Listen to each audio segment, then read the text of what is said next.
April 8, 1943.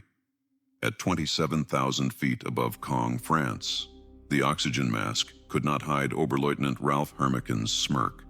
He watched the ungainly silhouettes climbing laboriously toward his formation through the crystal-clear canopy of his Focke-Wulf 190A5. The veteran ace of Jagdgeschwader 26 studied the American fighters making their combat debut over occupied Europe. "Our armies have sent us flying milk bottles," he transmitted to his wingman, unable to suppress his laughter at the sight of the massive Republic P-47 Thunderbolts struggling for altitude.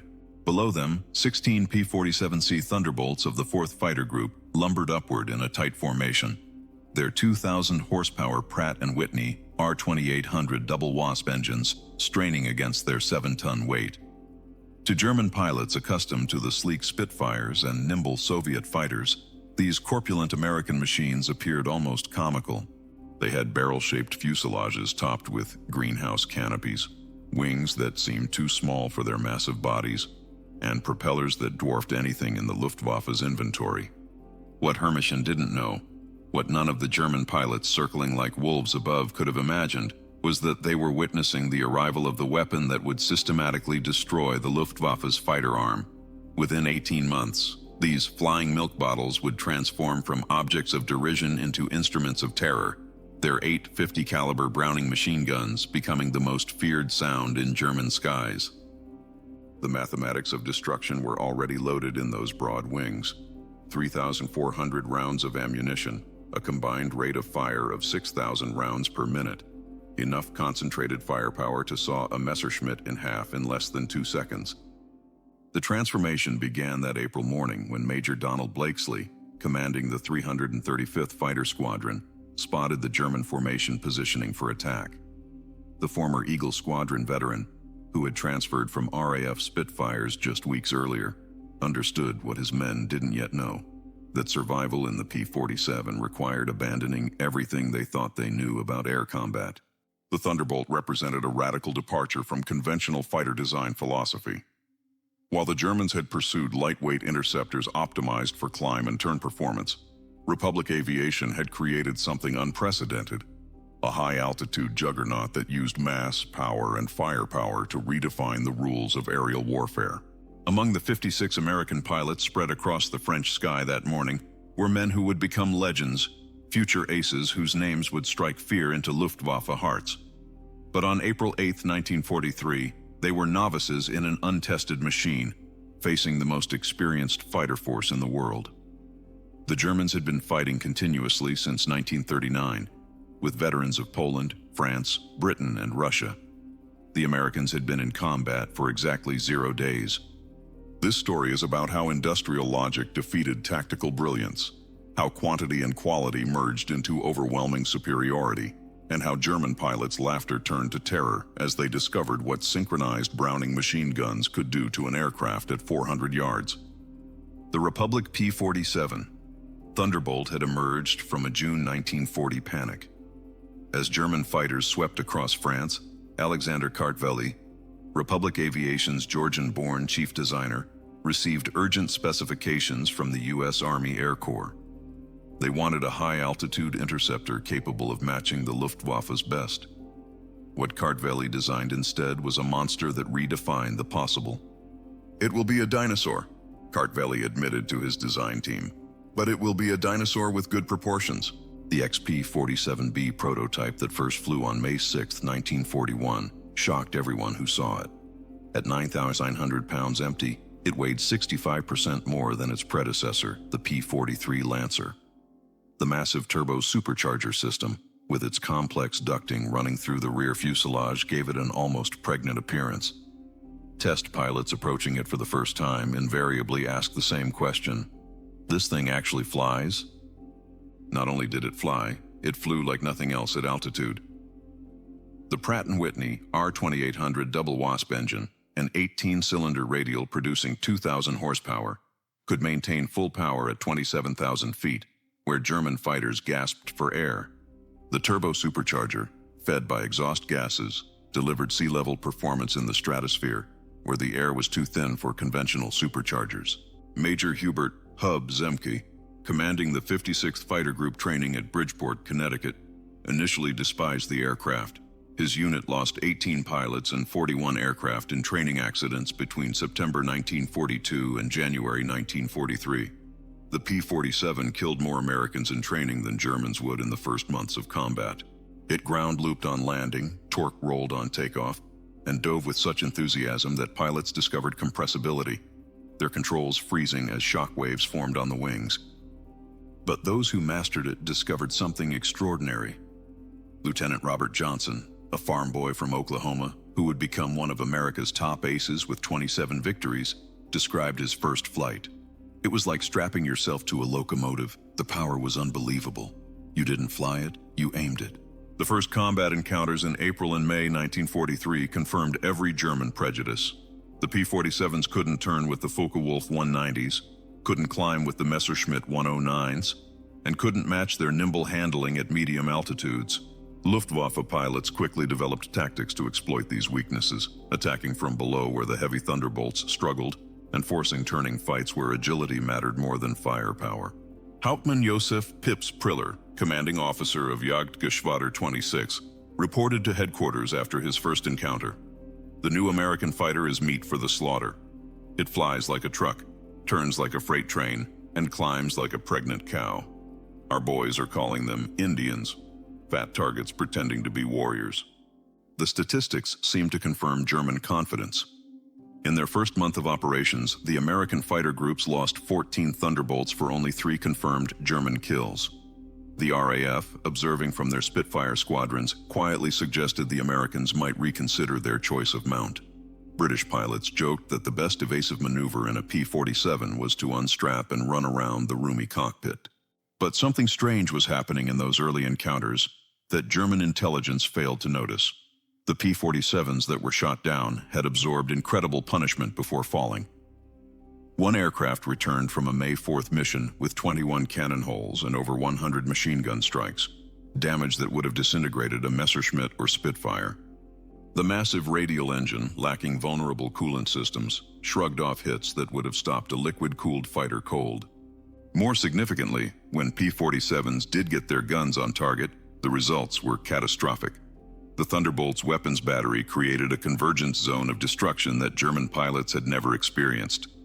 Unlike the rifle-caliber weapons of early warfighters or the cannon with limited ammunition, the American fighter could maintain sustained fire for over 30 seconds, an eternity in aerial combat. The event that would begin changing German perceptions occurred on June 26, 1943, over Lazo, France. It involved 2nd Lieutenant Robert S. Johnson of the 61st Fighter Squadron and an encounter that would become legendary on both sides of the conflict. Johnson's formation of 48 P-47s was returning from escort duty when they were bounced by 16 Focke-Wulf 190s from the Saarkannens Jagdgeschwader 26, led by Hauptmann Wilhelm Ferdinand Wutz Galland, the younger brother of the famous Adolf Galland. The Germans executed a perfect attack, diving from the sun with an overwhelming speed advantage. Johnson's Thunderbolt, flying at the rear of the formation, was caught in the crossfire of multiple attackers, taking catastrophic damage in the first seconds of combat. 2 20mm cannon shells exploded across his aircraft. The canopy shattered, hydraulic fluid sprayed into the cockpit. The engine cowling was torn away, and fire erupted behind the instrument panel. Johnson, wounded in the nose and leg by shrapnel and bullet fragments, tried to bail out but discovered the canopy was jammed. A 20mm shell had exploded in the canopy track, welding it shut. He was trapped in a dying aircraft at 27,000 feet. What happened next defied every assumption about combat damage tolerance. Despite having no forward visibility through the oil-covered windscreen, a barely functioning engine that shook violently, and controls that responded only intermittently, Johnson managed to level the aircraft and point it toward England. The P-47 continued flying with damage that would have reduced any other fighter to falling debris. Then it got worse.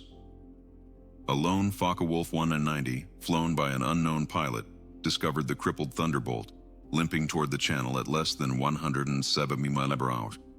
The German pilot positioned himself behind Johnson's P-47 and opened fire with his 4 20mm cannon and 2 13mm machine guns. Johnson, unable to evade, could only huddle behind his armor plate and pray.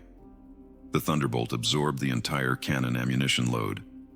Then the German repositioned and fired again, this time with only his machine guns. The cannon ammunition exhausted, the German pilot pulled alongside, staring in disbelief at the flying wreck. Johnson could see his face clearly, young, blonde, his expression shifting from confidence to confusion to something approaching fear. The German repositioned and emptied his remaining machine gun ammunition into the Thunderbolt. Still, it flew. He pulled alongside again, shook his head in apparent amazement, gave an informal salute and peeled away, presumably out of ammunition. Johnson's P-47 landed at Manston with its engine failing on the runway. The crew chief stopped counting bullet holes after reaching 200. One cannon shell had exploded inches from Johnson's head. Another had detonated against the armor plate behind his seat. The engine had taken direct hits. The control cables were partially severed. 3 of the 4 main longerons, the structural backbone of the fuselage, were shot through. Yet, the aircraft had brought him home. The survival of Johnson's aircraft sent shockwaves through both air forces. American engineers studying the wreckage realized they had underestimated their own creation. German intelligence, receiving combat reports from the 2nd Section of Jagdgeschwader 26, initially refused to believe it. No aircraft could absorb that much punishment. But testimony from multiple pilots confirmed the impossible. The Thunderbolt had taken everything the Luftwaffe's best fighter could deliver and survived. By July 1943, American pilots were learning to exploit the P-47's true strengths. Lieutenant Colonel Hubert "Hub" Zemke, the 56th Fighter Group commander, had discovered the secret through brutal trial and error. Don't turn with them, don't climb with them at low altitude. Use your weight, use your power, use your guns. The Thunderbolt's massive weight, initially seen as a disadvantage, became a weapon. In a dive, nothing could catch it. From 30,000 feet, a P-47 could reach 550 mph, faster than any German fighter could achieve, even in a vertical dive. This speed could be converted to altitude in a zoom climb that left pursuing fighters helplessly behind. Captain Walter "Bud" Mahurin, who would become one of the first American aces in Europe, developed what became known as the boom and zoom tactic, though pilots called it the Thunderbolt turkey shoot.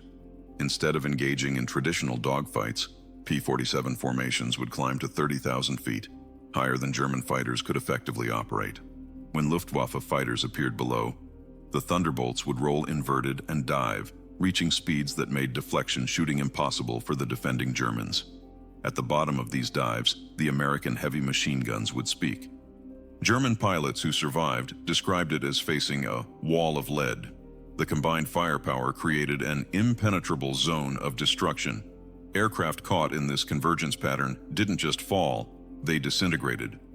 The true revelation of American firepower came during the August 17, 1943, dual raid on Schweinfurt and Regensburg, the deepest penetration into Germany attempted to that date.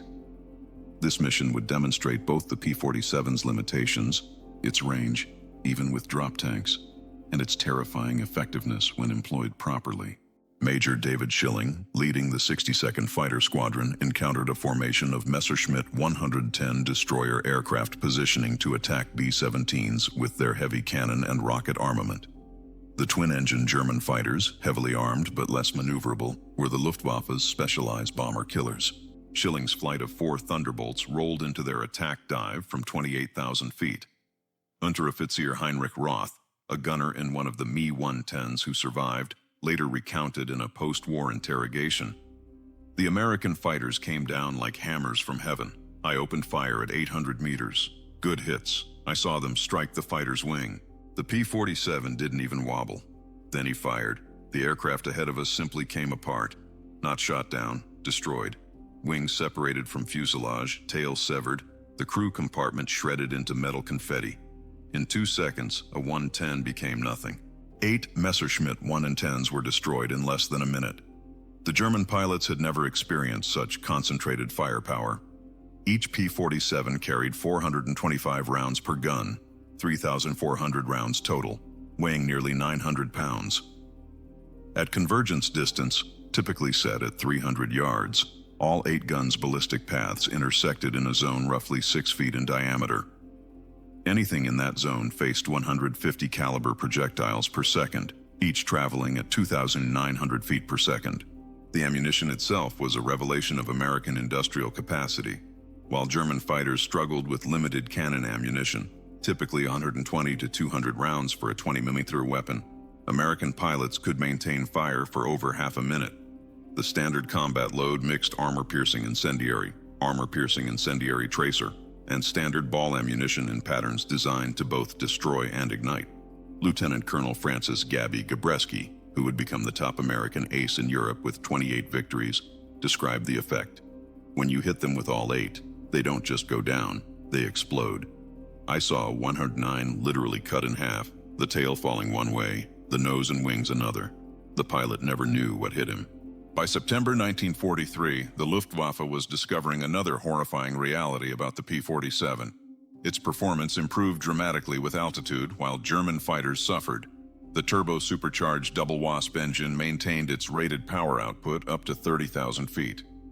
German fighters, relying on single-stage or two-stage mechanical superchargers, saw their performance degrade significantly above 25,000 feet. Oberleutnant Hans Philipp, one of Germany's most successful aces with 206 victories, encountered this reality fatally on October 8, 1943. Leading Jagdgeschwader 1 against a B-17 formation at 28,000 feet over Bremen, Philipp found his Focke-Wulf 190A6 sluggish and unresponsive in the thin air. The BMW 801 engine, powerful at medium altitudes, was gasping for oxygen nearly 6 miles above the Earth. When P-47s of the 56th Fighter Group dove on his formation from 32,000 feet, the German fighters were sitting ducks. Robert Johnson, now an experienced combat pilot on his way to ace status, was flying at 31,000 feet when he spotted Philipp's distinctive Focke-Wulf with its elaborate nose art. Johnson's combat report was clinical. Opened fire at 300 Wambonsweide 30 to ground deflection. Observed strikes along entire fuselage. Enemy aircraft exploded. No parachute observed. Philipp's death sent shockwaves through the Luftwaffe. If one of their best, a man who had survived over 500 combat missions on both eastern and western fronts, couldn't survive against the Thunderbolts, what chance did average pilots have? The German High Command ordered an immediate investigation into the P-47's capabilities. The report delivered to Reichsmarshal Hermann Göring in November 1943 was sobering. The Thunderbolt's service ceiling exceeded 42,000 feet, higher than any German fighter could reach. Its dive speed approached the sound barrier. Its armor included a 3-8-inch steel plate behind the pilot, 1 to 2-inch bulletproof glass windscreen, and armored deflection plates around the engine. Most disturbingly, its rugged construction allowed it to absorb damage that would destroy 3 conventional fighters and still return home. In January 1944, a new variant of the P-47 began arriving in England that would complete the transformation from laughingstock to nightmare. The P-47 D-22 featured a Hamilton standard hydromatic propeller with paddle blades, 13 feet in diameter, with broad chord blades that bit into the air like massive oars. The improvement in climb rate was immediate and dramatic. Where earlier Thunderbolts had climbed at an anemic 2,200 feet per minute at sea level, the paddle blade variants could achieve 3,000 feet per minute, matching or exceeding German fighters at most altitudes. The massive propeller also improved acceleration, allowing P-47s to build energy faster in level flight. Hauptmann Heinz Knoke of Jagdgeschwader 11, a veteran with over 200 combat missions, encountered the new variants in February 1944 during a bomber interception near Hanover.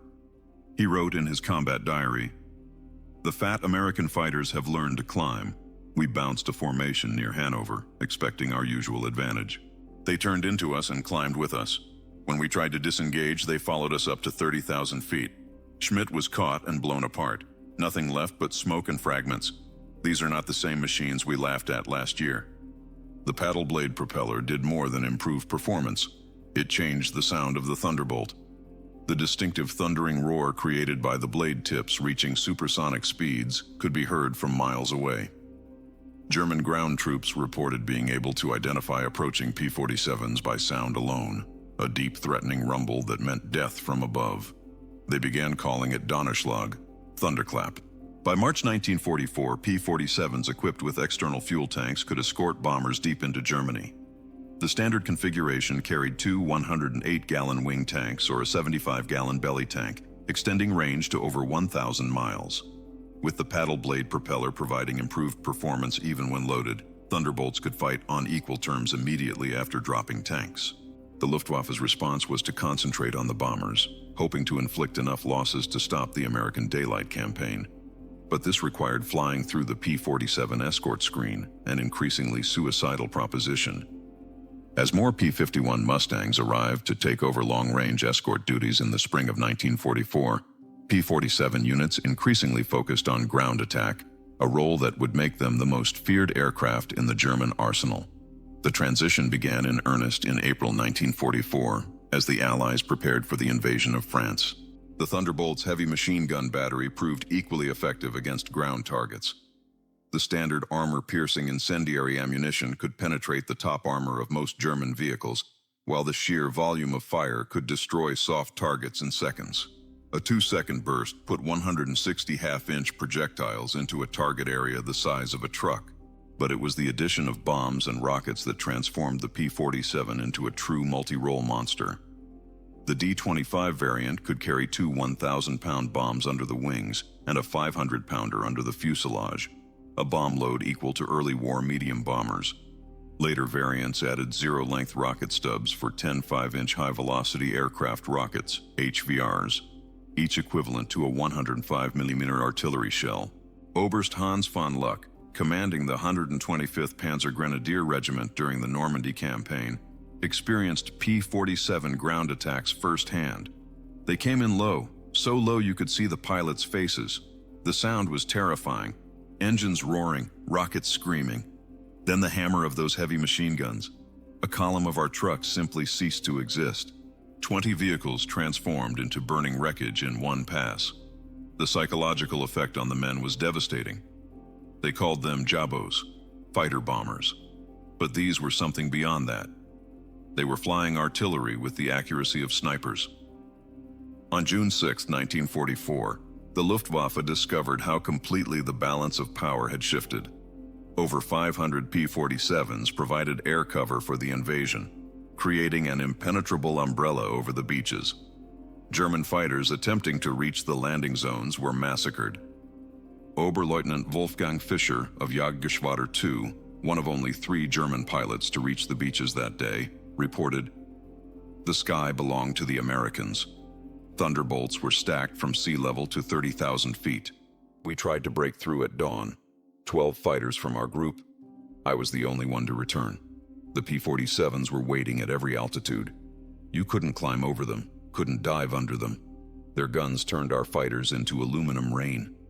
In the weeks following D-Day, P-47s systematically destroyed German movement in daylight. The statistics were staggering. In June alone, 9th Air Force Thunderbolts claimed 651 locomotives, 3,847 trucks, 512 tanks and armored vehicles, and 4,553 horse-drawn vehicles destroyed. The Wehrmacht was forced to move only at night, severely hampering their ability to respond to Allied advances. The Germans tried everything to counter the Thunderbolt threat. They reinforced vehicle armor, deployed more anti-aircraft guns, and developed new camouflage techniques. Nothing worked. The P-47's combination of speed, armor, and firepower made them nearly unstoppable. Even the feared 88mm flak guns struggled to track the fast-moving fighters at low altitude. The ultimate demonstration of American industrial might came during Operation Bodenplatte, the Luftwaffe's desperate attempt to destroy Allied air power on January 1, 1945. Nearly 900 German fighters, including their best remaining pilots, launched surprise attacks on Allied airfields across Belgium and the Netherlands. At Y-34 airfield near Metz, home to the 365th Fighter Group's P-47s, the attack initially succeeded.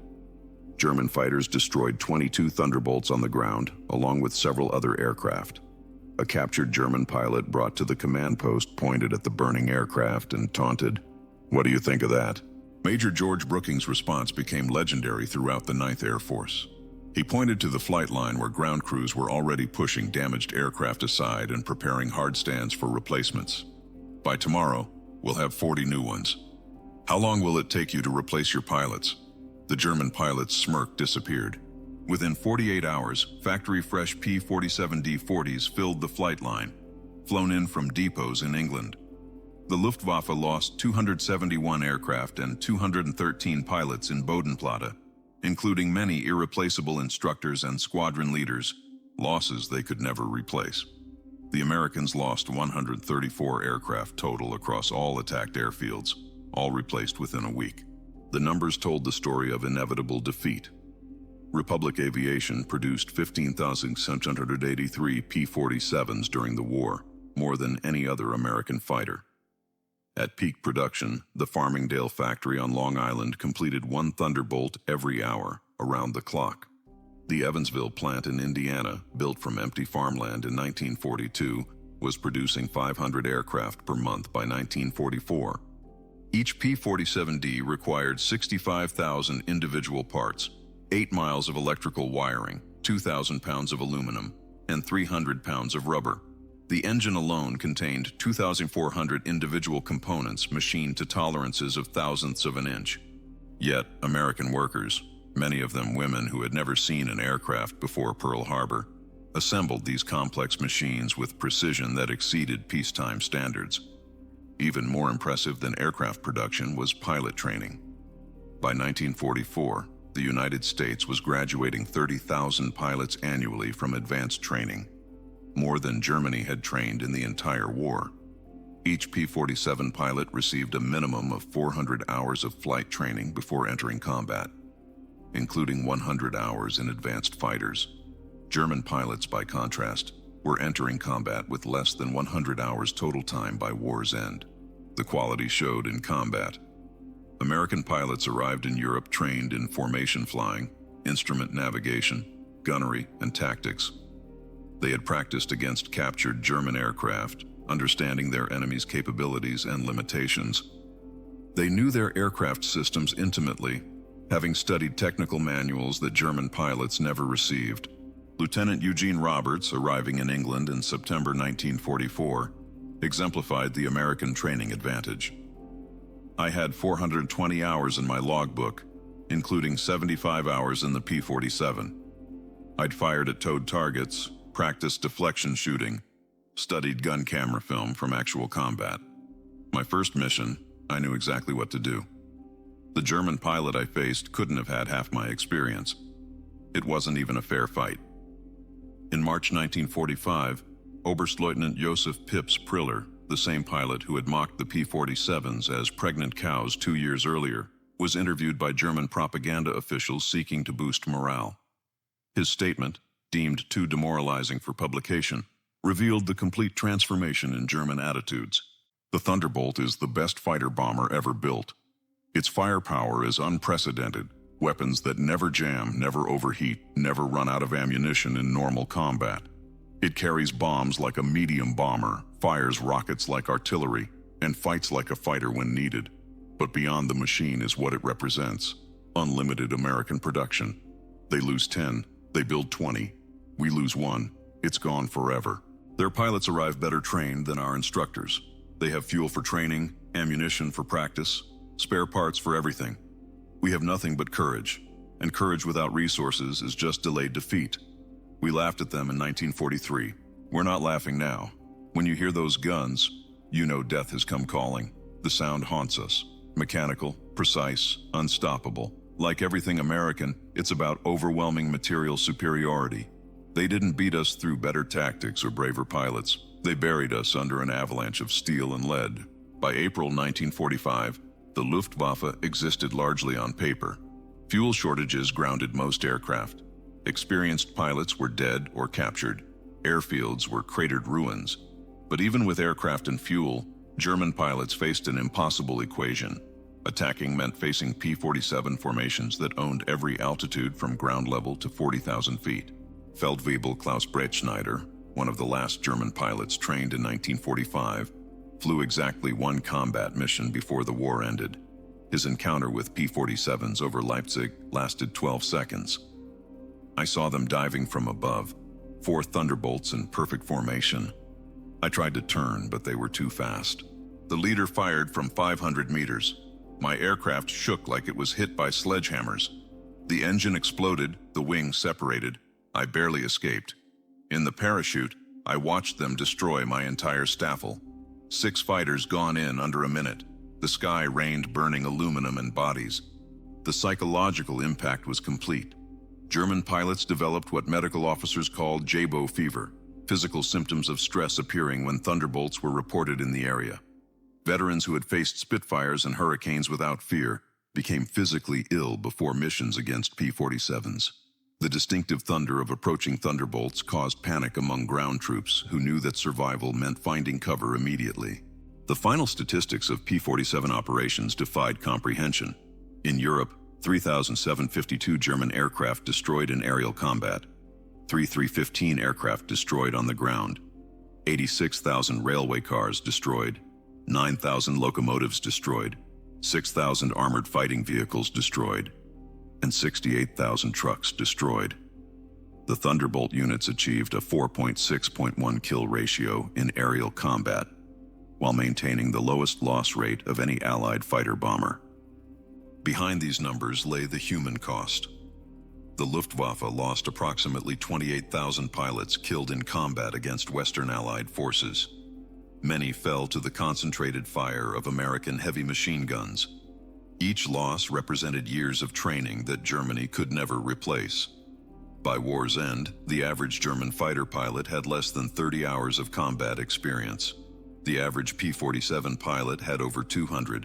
In 1985, at a reunion of German and American fighter pilots in Phoenix, Arizona, former adversaries met in peace. General Lieutenant Adolf Galland, former head of the Luftwaffe fighter arm, was asked about the P-47. His response, recorded on video, captured the complete transformation. "We made a terrible mistake in 1943.